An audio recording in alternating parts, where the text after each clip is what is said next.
Rubber ಸ್ಟ್ಯಾಂಪ್ನ ಒಂದು ನಿರ್ಣಯವನ್ನು ಅವರು ನಿರ್ಧಾರ ಕೈಗೊಂಡಿದ್ದಾರೆ ಅಂತ ಅಭಿಷೇಕ್ ಮನು ಸಿಂಘ್ವಿ ಅವರು ಬಹಳಷ್ಟು ಗಂಭೀರವಾದಂತಹ ವಿಷಯಗಳನ್ನು ಹೇಳ್ತಾ ಇದ್ದಾರೆ.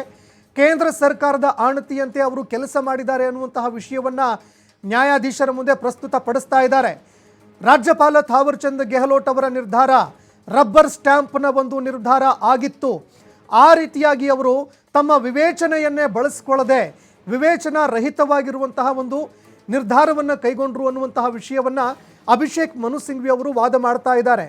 ಇನ್ನು ಕ್ಯಾಬಿನೆಟ್ ನಿರ್ಣಯಕ್ಕೆ ಸಂಬಂಧಪಟ್ಟಂತೆ ಅವರು ಯಾವ ಕಾರಣಕ್ಕಾಗಿ ತಳ್ಳು ಹಾಕಿದ್ರು, ಆಯಿತು ಇದೇ ಕಾರಣಕ್ಕಾಗಿ ನಾನು ತಳ್ಳು ಹಾಕ್ತಾ ಇದ್ದೀನಿ ಅನ್ನುವಂಥದ್ದಕ್ಕೆ ಸಂಬಂಧಪಟ್ಟಂತೆ ಅವರು ಕಾರಣ ಕೊಡಬೇಕಾಗಿತ್ತು.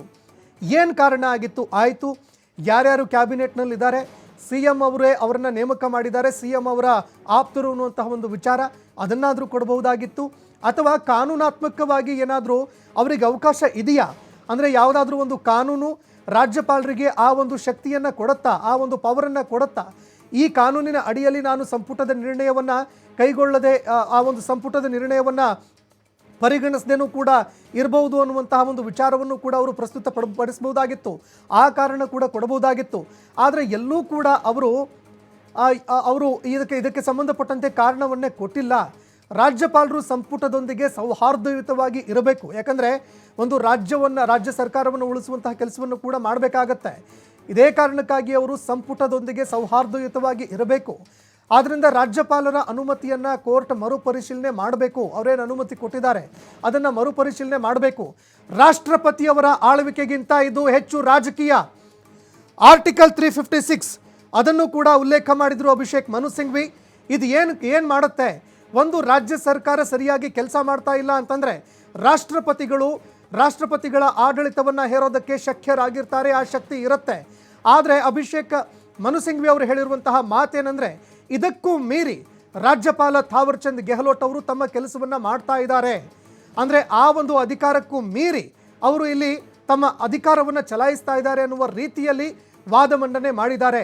ರಾಷ್ಟ್ರಪತಿ ಆಳ್ವಿಕೆಗಿಂತ ಇದು ಹೆಚ್ಚು ರಾಜಕೀಯ. ಇನ್ನು ಅದೇ ರೀತಿಯಾಗಿ ರಬ್ಬರ್ ಸ್ಟ್ಯಾಂಪ್ನ ರೀತಿಯಲ್ಲಿ ಅವರು ಕೆಲಸವನ್ನು ಮಾಡಿದ್ದಾರೆ ಅಂತ ಬಹಳಷ್ಟು ಗಂಭೀರವಾಗಿರುವಂತಹ ಮಾತುಗಳನ್ನು ಅಭಿಷೇಕ್ ಮನು ಸಿಂಘ್ವಿ ಅವರು ಹೇಳಿದ್ದಾರೆ. ಇನ್ನು ಅದೇ ರೀತಿಯಾಗಿ ಅಭಿಷೇಕ್ ಮನು ಸಿಂಘ್ವಿ ಅವರು ಹೇಳಿರುವಂಥದ್ದು ಪ್ರಮುಖವಾದಂತಹ ವಿಷಯ, ರಾಷ್ಟ್ರಪತಿ ಆಳ್ವಿಕೆಗಿಂತ ಬಹಳಷ್ಟು ಹೆಚ್ಚು ಅಧಿಕಾರವನ್ನು ಇವರು ಚಲಾವಣೆ ಮಾಡ್ತಾ ಇದ್ದಾರೆ. ಸಂಪುಟದೊಂದಿಗೆ ಸೌಹಾರ್ದಯುತವಾಗಿ ಇರಬೇಕಾಗಿತ್ತು. ಏನೇ ಇದ್ರೂ ಕೂಡ ಸಂಪುಟ ಒಂದು ನಿರ್ಣಯವನ್ನು ಕೈಗೊಳ್ತು, ಕೆಲವು ಸಲಹೆ ಸೂಚನೆಗಳನ್ನು ಕೊಡ್ತು ಅಂತಂದರೆ ಆಯಿತು. ಅದನ್ನು ತಳ್ಳಿ ಹಾಕಿದ್ರ, ಅದನ್ನು ಪರಿಗಣಿಸಲಿಲ್ವಾ, ಯಾವ ಕಾರಣಕ್ಕಾಗಿ ಅವರು ಪರಿಗಣಿಸಲಿಲ್ಲ, ಯಾವ ಕಾರಣವನ್ನು ಇಟ್ಕೊಂಡು ಅವರು ಅದನ್ನು ತಳ್ಳಿ ಹಾಕಿದ್ರು, ಅದನ್ನು ಆ ಒಂದು ಕಾರಣವನ್ನು ಕೊಡುವಂತಹ ಕೆಲಸವನ್ನು ಅವರು ಮಾಡಬೇಕಾಗಿತ್ತು. ಆದರೆ ಸಂಪುಟವನ್ನು ಕಡೆಗಣಿಸುವಂತಹ ಕೆಲಸವನ್ನು ಇಲ್ಲಿ ರಾಜ್ಯಪಾಲ ಥಾವರ್ ಚಂದ್ ಗೆಹ್ಲೋಟ್ ಅವರು ಮಾಡಿದ್ದಾರೆ. ಅವರು ಸಂಪುಟದ ಜೊತೆಗೆ ಸೌಹಾರ್ದಯುತವಾಗಿ ನಡೆದುಕೊಳ್ಬಹುದಾಗಿತ್ತು. ಆದರೆ ಅವರು ಆ ರೀತಿಯಾಗಿ ಮಾಡಿಲ್ಲ. ಇದೆಲ್ಲವನ್ನು ನಾವು ನೋಡಿದಾಗ ರಾಷ್ಟ್ರಪತಿಗಳಿಗೆ ಇರುವಂತಹ ಒಂದು ಅಧಿಕಾರ ಏನಿದೆ ಅದಕ್ಕೂ ಮೀರಿ ರಾಜ್ಯಪಾಲ ಥಾವರ್ ಚಂದ್ ಗೆಹ್ಲೋಟ್ ಅವರು ಹೆಚ್ಚು ರಾಜಕೀಯವಾಗಿ ನಡೆದುಕೊಳ್ತಾ ಇದ್ದಾರೆ ಅಂತ ಅಭಿಷೇಕ್ ಮನು ಸಿಂಘ್ವಿ ವಾದ ಮಂಡನೆ ಮಾಡ್ತಾ ಇದ್ದಾರೆ. ಇನ್ನು ಸೌಹಾರ್ದಯುತವಾಗಿ ಇರಬಹುದಾಗಿತ್ತು, ಅವರು ಸಂಪುಟದೊಂದಿಗೆ ಕಾರಣವನ್ನು ಕೂಡ ಕೊಡಬಹುದಾಗಿತ್ತು. ಅವರು ಆ ರೀತಿಯಾಗಿ ಮಾಡಿಲ್ಲ. ಇದೇ ಕಾರಣಕ್ಕಾಗಿ ರಾಜ್ಯಪಾಲ ಥಾವರ್ ಚಂದ್ ಗೆಹ್ಲೋಟ್ ಅವರು ಏನು ಪ್ರಾಸಿಕ್ಯೂಷನ್ಗೆ ಅನುಮತಿ ಕೊಟ್ಟಿದ್ದಾರೆ ಅದನ್ನು ಮಾನ್ಯ ನ್ಯಾಯಾಧೀಶರು ಮರುಪರಿಶೀಲನೆ ಮಾಡಬೇಕು ಅಂತ ಅಭಿಷೇಕ್ ಮನು ಸಿಂಘ್ವಿ ಅವರು ನ್ಯಾಯಮೂರ್ತಿಗಳಾಗಿರುವಂತಹ ನಾಗಪ್ರಸನ್ನ ಅವರಿಗೆ ಮನವಿ ಮಾಡಿಕೊಂಡಿದ್ದಾರೆ. ಇದಕ್ಕೆ ಸಂಬಂಧಪಟ್ಟಂತೆ ನ್ಯಾಯಾಧೀಶರು ಏನು ನಿರ್ಧಾರವನ್ನು ಕೈಗೊಳ್ತಾರೆ, ಏನು ಒಂದು ತೀರ್ಪನ್ನು ಕೊಡ್ತಾರೆ ಅದನ್ನು ಕೂಡ ಕಾದು ನೋಡಬೇಕಾಗತ್ತೆ. ಆದರೆ ಬಹಳಷ್ಟು ಗಂಭೀರವಾಗಿರುವಂತಹ ವಿಷಯಗಳನ್ನು ಅಭಿಷೇಕ್ ಮನು ಸಿಂಘ್ವಿ ಅವರು ಹೇಳಿದ್ದಾರೆ. ಅದೇ ರೀತಿ ರಾಜ್ಯಪಾಲ ಥಾವರ್ ಚಂದ್ ಗೆಹ್ಲೋಟ್ ಅವರು ಬಹಳಷ್ಟು, ಅಂದರೆ ರಾಷ್ಟ್ರಪತಿಗಳಿಗೂ ಕೂಡ ಮೀರಿ ತಮ್ಮ ಅಧಿಕಾರವನ್ನು ಚಲಾಯಿಸುವಂತಹ ಕೆಲಸವನ್ನು ಅವರು ಮಾಡ್ತಾ ಇದ್ದಾರೆ. ರಾಷ್ಟ್ರಪತಿ ಆಳ್ವಿಕೆಗಿಂತ ಇದು ಹೆಚ್ಚು ರಾಜಕೀಯ ಪ್ರೇರಿತವಾಗಿ ನಮಗೆ ಕಂಡು ಬರ್ತಾ ಇದೆ ಅಂತ ಅಭಿಷೇಕ್ ಮನು ಸಿಂಘ್ವಿ ಅವರು ವಾದ ಮಂಡನೆ ಮಾಡಿದ್ದಾರೆ. ಇನ್ನು ರಾಜ್ಯಪಾಲರ ಒಂದು ಅಧಿಕಾರ ಏನಿದೆ, ಅಧಿಕಾರಕ್ಕೆ ಸಂಬಂಧಪಟ್ಟಂತೆ ಕೂಡ ಅಧಿಕಾರದ ವ್ಯಾಪ್ತಿ ಏನಿದೆ ಅದಕ್ಕೆ ಸಂಬಂಧಪಟ್ಟಂತೆ ಅಭಿಷೇಕ್ ಮನು ಸಿಂಘ್ವಿ ಅವರು ಪ್ರಬಲವಾಗಿ ವಾದ ಮಂಡನೆ ಮಾಡ್ತಾ ಹೋದರು. ಇನ್ನು ಆರ್ಟಿಕಲ್ 356 ಅನ್ನು ಕೂಡ ಅವರು ಉಲ್ಲೇಖ ಮಾಡುವಂತಹ ಕೆಲಸವನ್ನು ಮಾಡಿದ್ದಾರೆ.